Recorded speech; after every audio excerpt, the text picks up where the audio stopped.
Hi, Dramione fam. I've been thinking a lot about my favorite last lines of some of the Dramione fics because some of them are really, really good and have really stuck with me. So I decided to make a top 10 list of my favorites. And then I decided to make it a last line countdown roundup. Is that oxymoronic?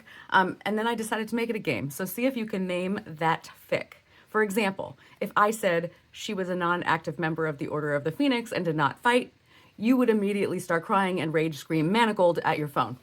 You get it. And just because I'm ranking these does not mean I'm rating them. They're all number one in my heart, just to be clear. Number 10.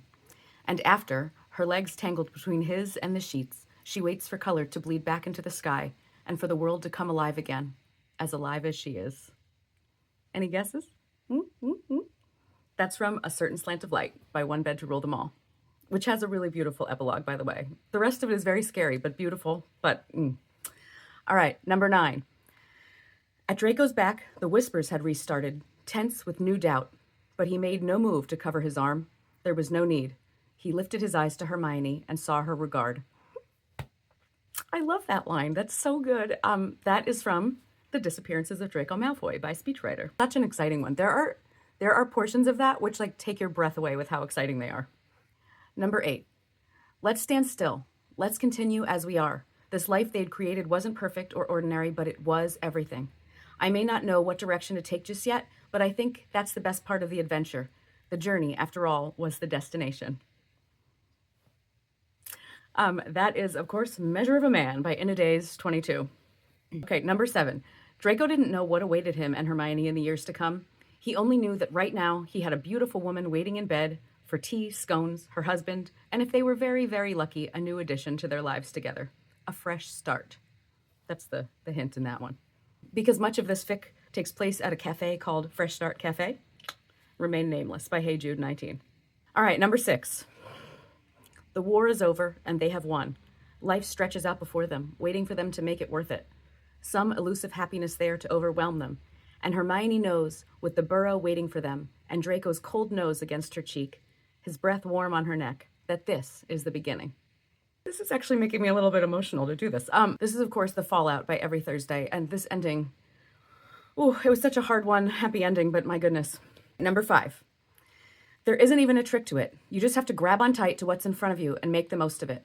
With every word, every look, and every touch, they promised each other that they would, and on they walked hand in hand toward the first day of the rest of their lives. Such a sweet ending to what is such a belligerent fic. Their banter is so intense in this one. This is Bad Omens by One Bed to Rule Them All. All right, number 4. I like this one a lot. So, he managed hoarsely, after a minute or two of silently taking in the way her golden brown eyes caught the light. What do you think, Granger? This life or any other?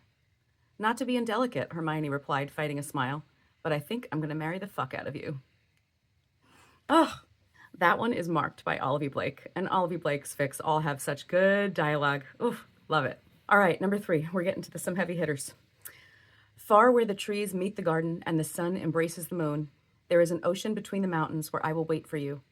And even after our two souls become one, and the light is swallowed by darkness, and life will cease to exist, I will always and forever love you. Okay, I'm not going to cry. This one is from Greenlight by Serene Musafir. Okay, number 2. In snow-felled twilight, under spilling skies and starshine and a sun standing still, they kissed, they promised, they loved. What cared they about universes colliding? Let them collide.